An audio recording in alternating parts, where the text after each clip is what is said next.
Today we're talking all things frozen breakfast. So I went through a bunch of different breakfast items, from frozen fruit, breakfast sandwiches, waffles, to meatless breakfast alternatives. So I hope you find this video helpful. So yeah, we have some fruit, breakfast patties, waffles and pancakes, and some hash browns. So the things you're going to want to look out for in frozen breakfast items, so you definitely want to check the sodium. I'll show you on here, for example. So the sodium is going to be right here between cholesterol and carbohydrates, and you can see on this one, the sodium is about 15% of your daily value. This one has 350 milligrams of sodium for just one breakfast patty. So if you're somebody that's eating 2 of these, which a lot of people do, for your breakfast, then you're having 30% of your daily value of sodium and 680 milligrams of sodium, which is really high. So the recommended daily intake of sodium for the USA is 2,300 milligrams. And this is actually set a little bit higher than what our bodies need. So the average American is eating double the recommended daily intake right now. So they're eating over 4,000 milligrams of sodium every day. And when you have this excess sodium, it's going to raise your blood pressure because your body is trying to regulate. It's called osmosis. So it's trying to keep everything inside and outside your cells even. And that's how your blood pressure is raised. So a lot of people have to cut back on their sodium when they find out that they have high blood pressure. And frozen meals in general are going to be a big hidden sodium culprit. So the recommended daily intake, like I said, is 2,300 milligrams. But we actually set that a little bit higher than what is thought to be appropriate for humans. So we just set it at the 2,300 milligrams in order to help people with an attainable goal. Because if we put it back at 1,800 milligrams, a lot of people would think that was really unattainable. So I would definitely keep in mind that the recommended daily intake is set even a little bit high for us. If you are somebody who's really active and you're sweating a lot, that 2,300 milligrams is not going to be a big deal. And another fun fact is that if you do have high blood pressure and you're trying to cut back on your sodium, studies have shown that just increasing the amount of vegetables that you have in your diet every day can lower your blood pressure even without making changes to your sodium intake. So definitely something to keep in mind, but also work on the sodium intake because it can make you retain water too and just make you feel not your best. So you'll see as I go through some of the items at the store, what's higher in sodium, what's not, and I'll kind of tell you my picks for things to get. So I hope you enjoy. So first up, we have a pre-made smoothie pack, and these pre-made ones you'll see typically have a lot of unnecessary added ingredients and preservatives. So I would try to avoid the pre-made smoothie packs. This is a Dole one, fruit and veggie. And this one's a little bit better, but it does still have some preservative ingredients in there. Not that they're necessarily harmful, but added salt we want to avoid. And I would just go ahead and get plain frozen fruit, check the back under the ingredients, and make sure that it only has the fruit you're getting. I like to get organic, and you can add fresh vegetables to it to make a great, well-rounded smoothie. So next up we have breakfast sandwich type things. The first one is a Jimmy Dean croissant. You can see the nutrition facts on the front of the box here, which is handy, but they aren't necessarily good. So this one has a really long ingredient list, and your total fat and saturated fat is incredibly high, along with the cholesterol and your sodium intake. And this one also has added sugar, so not a great option. Next one is the Delights, which is supposed to be like a healthier version. It is a lot less calories and saturated fat, which is great, but the sodium is actually higher on this one. So you can see here, the protein's a little bit higher. The ingredient list is still super long. The total fat is still, or saturated fat is above 25%, and the sodium is 700 milligrams. And it still has that added sugar. So next up we have some breakfast sandwiches on biscuits. The first one is a Tennessee Pride, which is like the cheapest option. You can see the ingredient list is super long with a lot of preservatives. This one has a lot of fat, and saturated fat is 50%, very high.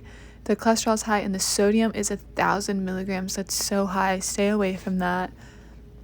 Next up is the Jimmy Dean breakfast sandwiches. Once again, the nutrition facts are here on the front, and on the label you can see that the ingredient list once again is pretty long. This one has about 50% of your daily saturated fat and 670 sodium. That's about 30%, so I'd stay away from that too. This one isn't made with a biscuit, it's made with eggs, so it's like a low carb option. And this one is a little bit lower calories, but the carbohydrate you can see is low. The fat is still pretty high from the eggs, and the cholesterol is the highest. The sodium also is very high, almost 800 milligrams. It is higher protein though. This is two more options, a little bit different than the usual sandwich. These are omelet bites, and the ingredients kind of low but not too bad. This one is decently high in the total fats, which you'll get from eggs, and the sodium is only 180, so that's a really good thing to see. This is a breakfast burrito, and this one also has a very, very long ingredient list, and the fat is still pretty high on this one, and the cholesterol and the sodium is almost 1,000 on this one. That's the highest of the Jimmy Deans. So I would definitely choose this. So next up I want to show you guys some frozen waffle or pancake style things. There are a ton of options, so this can be difficult to decide what to get, and I want to show you how to choose. So first up is the Belgian waffle, and this one has a little bit better fat than the breakfast sandwiches, but lower protein and some added sugar. This one, oh, and I want to show you guys to look for the whole grains, and I swear I showed you, but it cut me off here. This one has enriched flour, so that's not a whole grain. These Kodiak cakes are made with 100% whole grain, so that's really good. You want to look for that. Then you can see here the sodium, it's below 20% but still kind of high. 5 grams of added sugar, but a lot of protein. Now this one only has 5, and this one has 12. Next is a gluten-free option. So sometimes the ingredients will change on the gluten-free. So here you can see the protein is way lower, only 1 gram, so that's not very good, and the sodium is still at 16%. So I would just, if you don't have to eat gluten-free, I would go for a whole grain because that's going to be higher in protein and nutrients. And finally is the Eggo style buttermilk waffles, and on here you can see that the fat is higher and the sodium still at 16%. They're all about the same.